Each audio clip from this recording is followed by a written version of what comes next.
नमस्कार साथियों, स्वागत है आप सभी का एक बार फिर से आपके अपने चैनल वेदांत लर्निंग पॉइंट पे।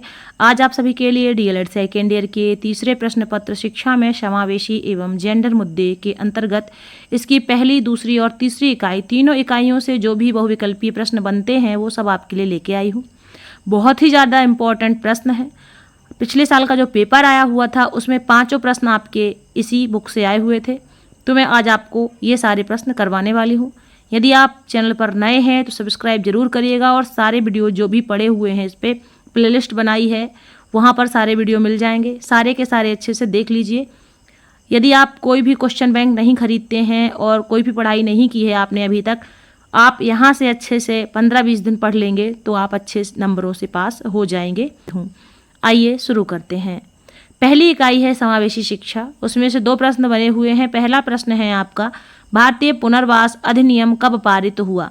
तो ये जो है 1992 में पारित हुआ। ऑप्शन नंबर ब यहाँ पर सही हो जाएगा। अगला प्रश्न है, समावेशित शिक्षा व्यवस्था आधारित है। तो जो ये समावेशित शिक्षा है ये बाल केंद्रित आधारित शिक्षा है, तो यहाँ पर ऑप्शन नंबर आपका सही हो जाएगा। अब चलते हैं अगली इकाई पे। तो जो अगली इकाई है आपकी वो है इकाई नंबर 2, विशेष आवश्यकता वाले बच्चे, शिक्षण उपागम एवं कौशल। तो दूसरी इकाई का पहला प्रश्न है आपका, अधिगम असक्षमता एक ऐसा मूल शब्द है जो बालकों के ऐसे समूह की ओर संकेत करता है जो कि सामान्य रूप से श्रवण, वाचन, अध्ययन, लेखन एवं तर्क एवं गणितीय आदि योग्यताओं में सार्थक रूप से कठिनाई का अनुभव करता है। अधिगम असक्षमता की यह परिभाषा दी है। तो ये जो परिभाषा है आपकी, ये आपकी हैमिल और लेग ने दी है। आ एवं बा दोनों सही हो जाएंगे। ऑप्शन नंबर सी यहाँ पर सही हो जाएगा।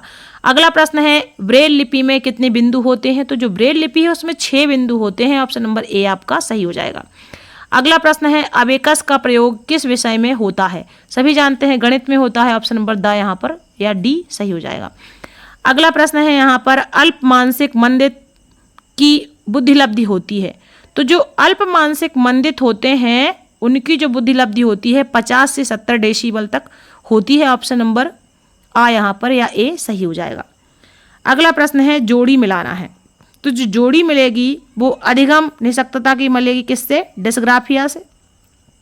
अल्प दृष्टि बाधित मिलेगी लार्ज प्रिंट मटेरियल से। अस्थि बाधित है ये कैलीपर्स से मिलेगी। और पूर्ण बाधित है ये मिलेगी आपकी, पूर्ण दृष्टि बाधित है ये मिलेगी आपकी ब्रेल लिपि से। और जो श्रवण बाधित है वो मिलेगी सांकेतिक भाषा से। तो इस तरह से आपको जोड़ी मिला देनी है। आंसर भी देखते रहिएगा। अगला प्रश्न है, ट्रेलर फ्रेम शिक्षण सामग्री है। तो ये जो होती है वो दृष्टिबाधित बच्चों के लिए होती है। ऑप्शन नंबर आ यहाँ पर सही हो जाएगा।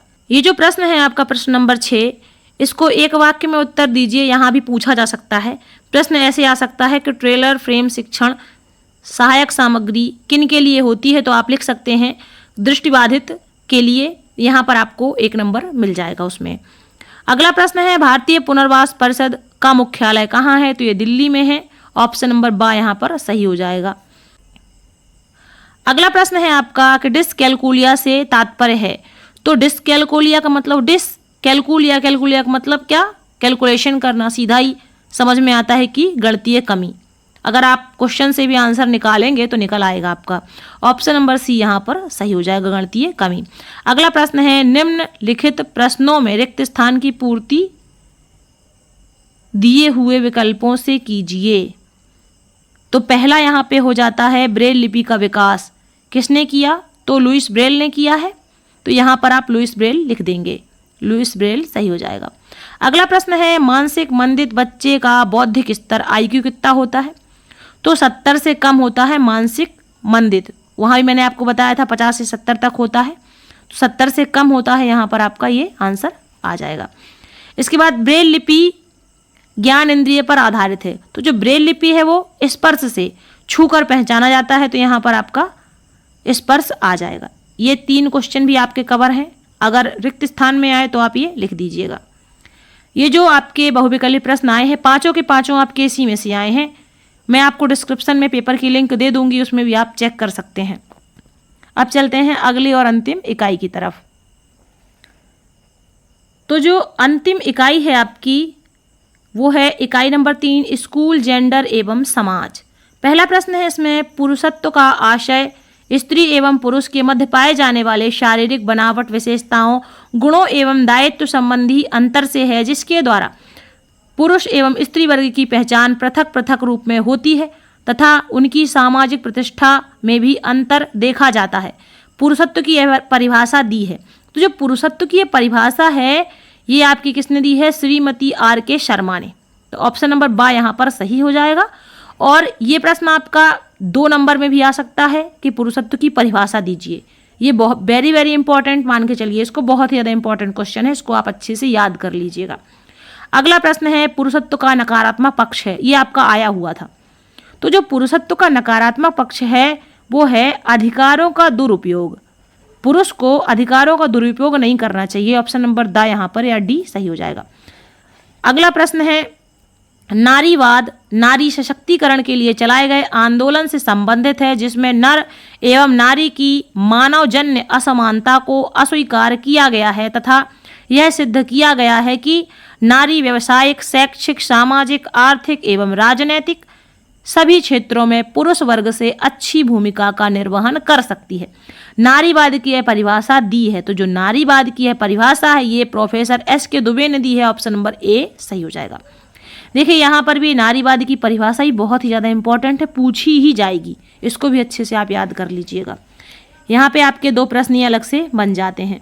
अगला प्रश्न है, लिंग असमानता के किस सिद्धांत के अंतर्गत यह माना जाता है कि स्त्री पुरुष में योनिगत अंतर पाए जाते हैं जो कि प्रकृति जन्य है? तो ये इसका जो उत्तर है आपका ये हो जाएगा लिंग असमानता का उदारवादी सिद्धांत। ऑप्शन नंबर बी यहाँ पर सही हो जाएगा। अगला और अंतिम प्रश्न है, पितृसत्ता का सकारात्मक पक्ष है। तो ये है नारी इच्छा का सम्मान। जो पितृसत्ता है इसमें नारी इच्छा का सम्मान किया जाता है। ऑप्शन नंबर सा यहाँ पर सही हो जाएगा। ये प्रश्न भी देखिए आया हुआ था, मैं आपको डिस्क्रिप्शन में लिंक दे दूंगी पिछले पेपर की, उसको आप अच्छे से देख लीजिएगा। और प्रश्न ये बहुत ही ज़्यादा इंपॉर्टेंट है आप सभी के लिए, क्योंकि ये बुक के प्रश्न हैं। ये 100% आपके 1 या 2 प्रश्न जरूर ही आएंगे, हो सकता है 5 के 5 आ जाए।